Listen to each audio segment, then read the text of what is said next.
Okay, so today we're going to look at actually writing an example script.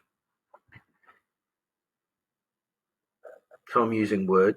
You can use whatever platform you'd like. Handwriting is perfectly fine, as long as you follow a couple of simple rules, and those are that your handwriting is easy to understand and that you leave a line in between each line of dialogue.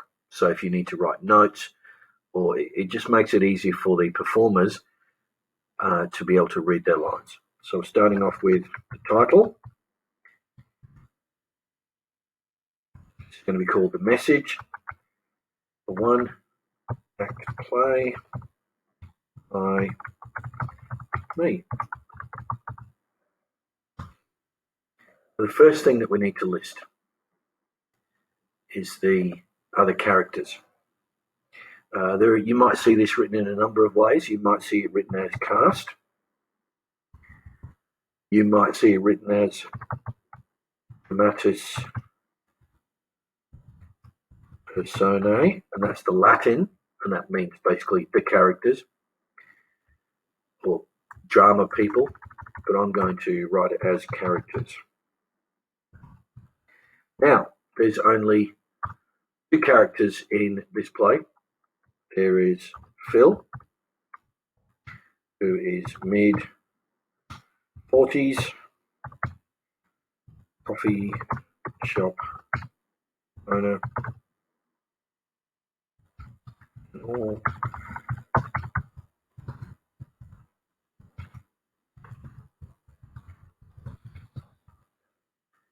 Everyone likes it. He wants me to hyphenate all round. There we go. Our second character is Alice. I think something means she could be 23, she could be 29.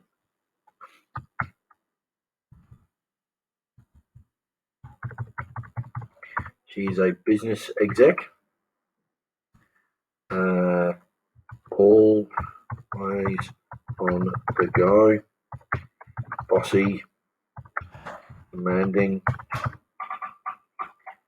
and motivated, but in the wrong way. Those are our two characters. The next thing that we need to do is describe the setting. And in this instance, it's set in an inner city coffee shop.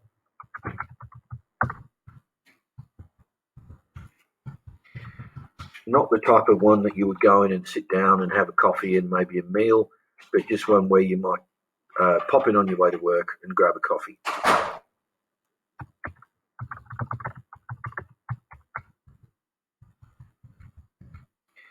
No tables or chairs, just counter. Oh, excuse me.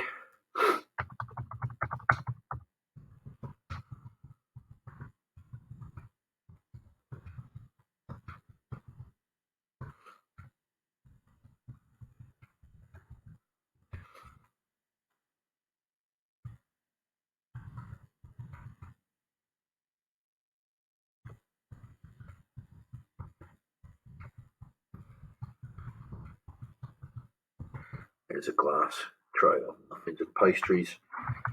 It's to the machine. Black and white pictures of 1950s Italy on the back wall. So we have established who our two characters are, a little bit about them. We have also established our setting. Now we need to begin the actual script itself. So we're going to leave a couple of lines.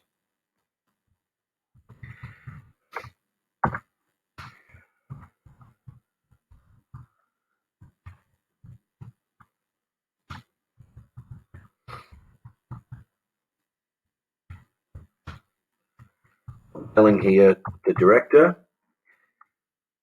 that there needs to be, start off with a blackout. We need to have sound effects or FX of city noises, traffic,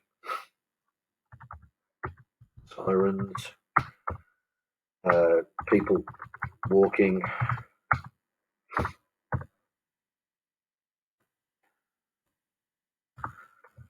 After 15 seconds, so you give the audience a chance to experience where they are, what's going on around them. So setting the scene.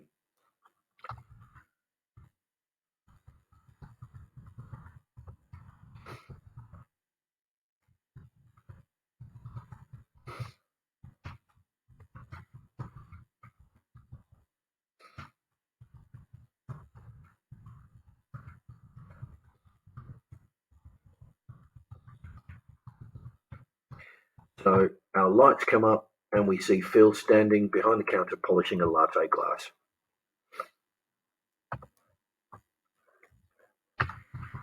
He whistles tune, preferably old Italian.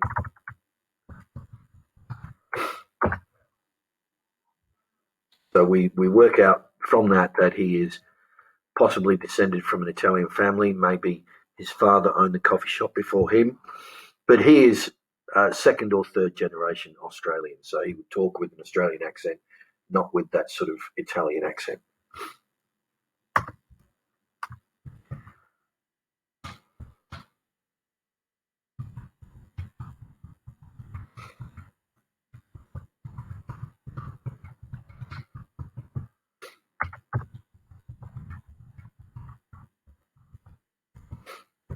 Now you would notice here, that I haven't been leaving a space in between the lines, but it's easy to read when you're typing it. If you're handwriting it, in between each of these lines, you should leave a line.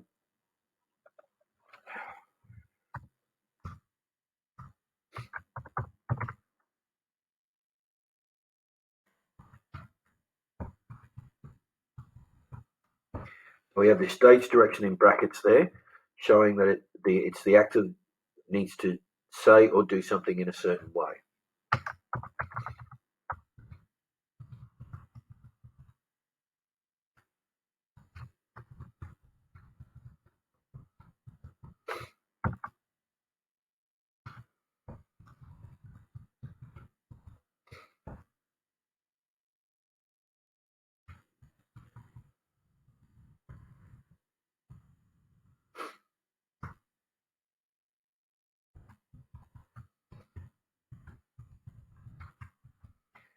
So we've established this, that she's at the start she's angry. She says, "I don't care, Mary, get on with it now." And she hangs up and says, "Ah!"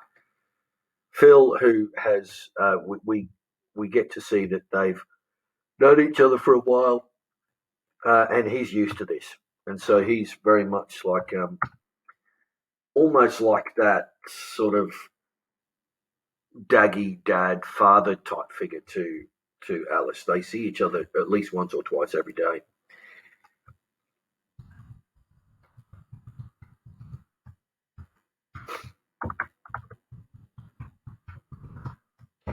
We need to so there's sarcasm there.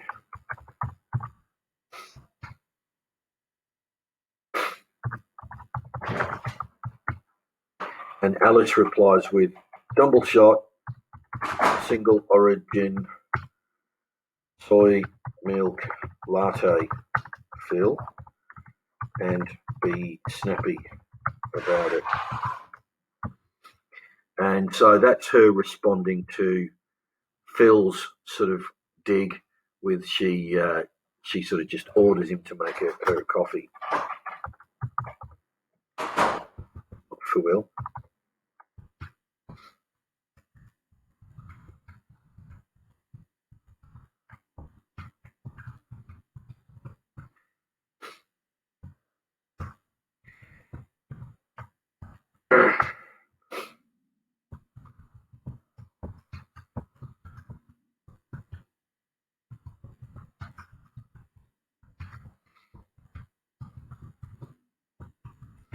So she says, oh, I'm sorry, Phil, I'm just surrounded by stupid people. When she's probably not, but she thinks she is. Then her phone rings.